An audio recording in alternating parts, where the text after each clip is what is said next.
Hello dear students, welcome to our new YouTube video. સ્વાગત છે તમારું સ્પોકન ઇંગ્લિશના એક નવા વિડિયોમાં. તો આજે આપણે શીખવા જઈ રહ્યા છીએ સ્પોકન ઇંગ્લિશના રેડીમેડ સેન્ટેન્સીસ. હવે રેડીમેડ સેન્ટેન્સીસ એટલે શું?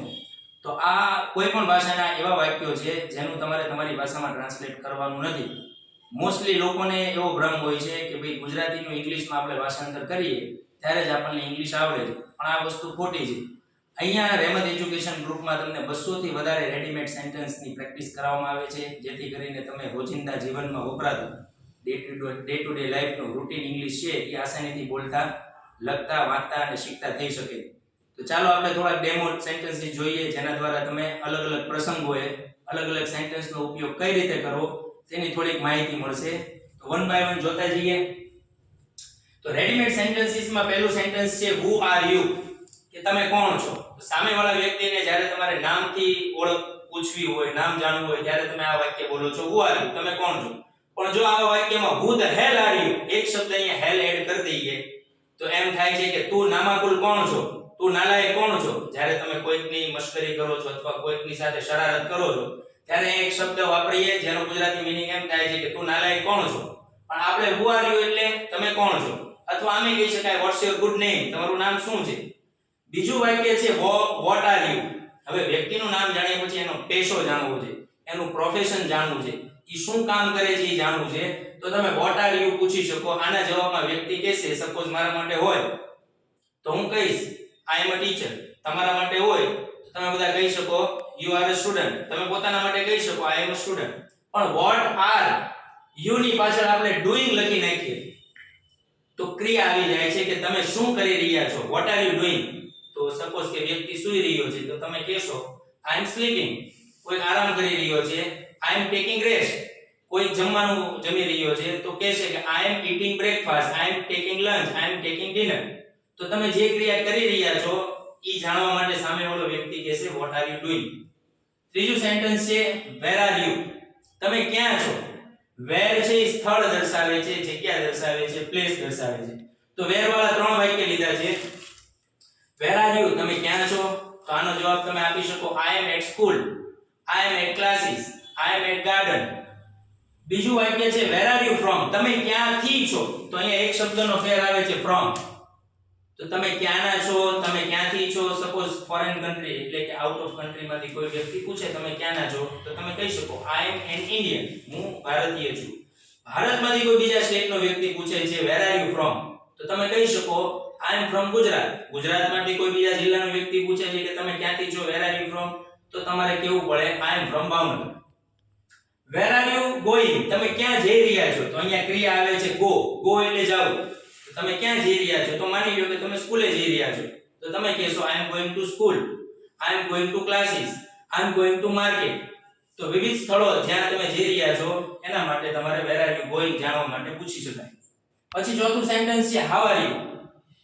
ખેરો ખ્વાઈ પૂછવી છે, તમને કેમ છે, ખૈરિયત છે, મજામાં છે. આવું ગુજરાતીમાં કેવું હોય એનું ઇંગ્લિશ થાય છે હાઉ આર યુ, તમને કેમ છે.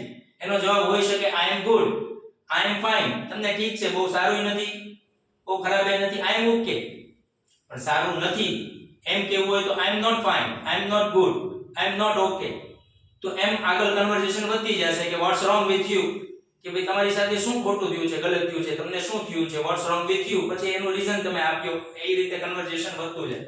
એની જેવો જ એક શબ્દ છે જેમાં ઓલ્ડ શબ્દ એડ થાય છે. ઓલ્ડ એટલે જૂનું નથી થતું.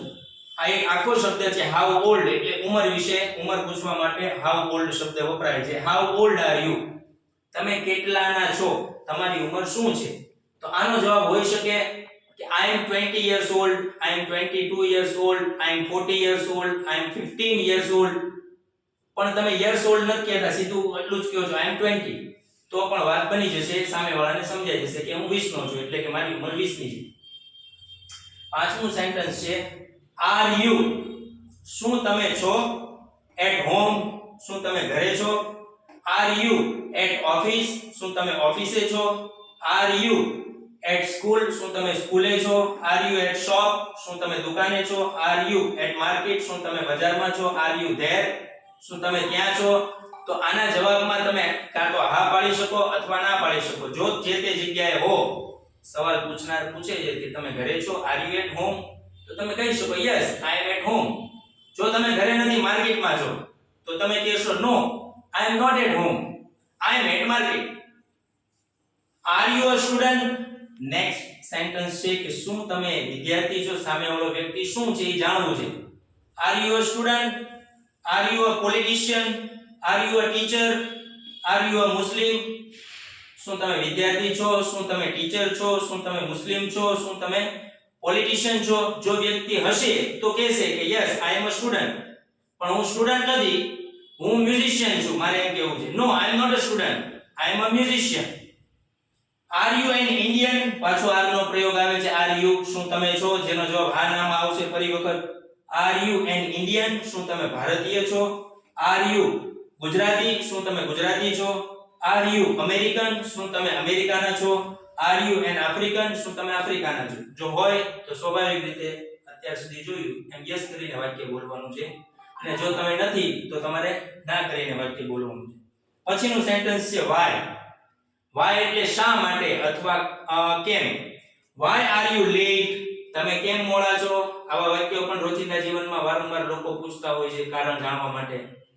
તો તમે કેમ મોડા છો? તો વાય આર યુ લેટ. તમે કેમ ગુસ્સે છો?